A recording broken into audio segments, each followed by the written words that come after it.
why it's nicknamed the Slaughterhouse. Klong Toi is Bangkok's biggest slum. 80,000 people in 2 square kilometres, and right in the middle of it, a blonde Aussie family. Amongst the labyrinth of tight alleyways and open sewers, the Barker family reaches home, a wooden shack they call their mansion. Ash and Angie, along with 13-year-old Amy and 6-year-old Aidan, open their home and hearts to the poorest of the poor, and they couldn't be happier. And obviously there's drugs and there's mafia and all kinds of things around the place that make things dangerous, more dangerous than they would be back in Australia. But at the same time, because we know everybody here, it's safer. In Australia, you're anonymous at some level. Here, it's like a big urban village, and it takes a village to raise a child. We've got a great village here.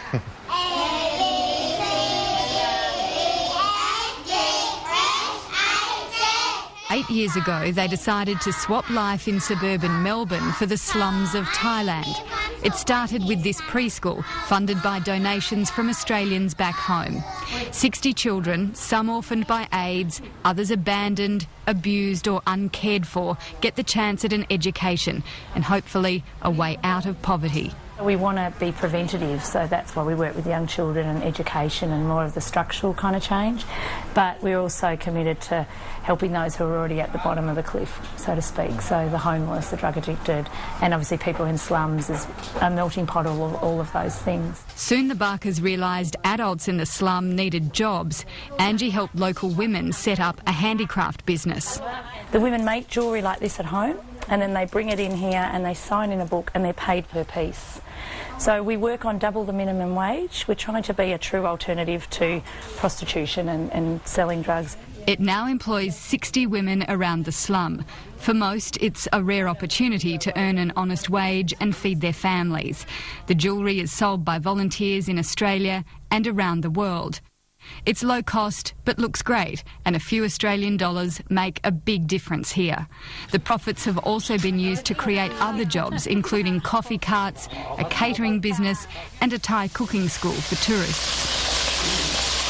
So what would make your average Australian family give up a comfortable life for this? The slum's hot, it's smelly, life here is difficult beyond what we can even imagine. But then the Barkers are a special kind of family. The lounge room is full each afternoon with kids from the neighbourhood. Amy says she's used to it. Like, they're not that different. Like, everyone's kind of the same, but it's just different, like where they're born and how much money they have, and yeah, but apart from that, they're mostly the same. Above the chaos downstairs, the family has a small space to call their own. Here's the dog. Aidan was just telling me this morning about how sad he felt when his 7-year-old friend was being beaten with a stick over and over and over again, and all the kids stood round and watched. So they have to see horrible things, and Aidan at 6 is already coming up with ways that maybe he could help that not happen. So you can have those despair and hope all in the same day.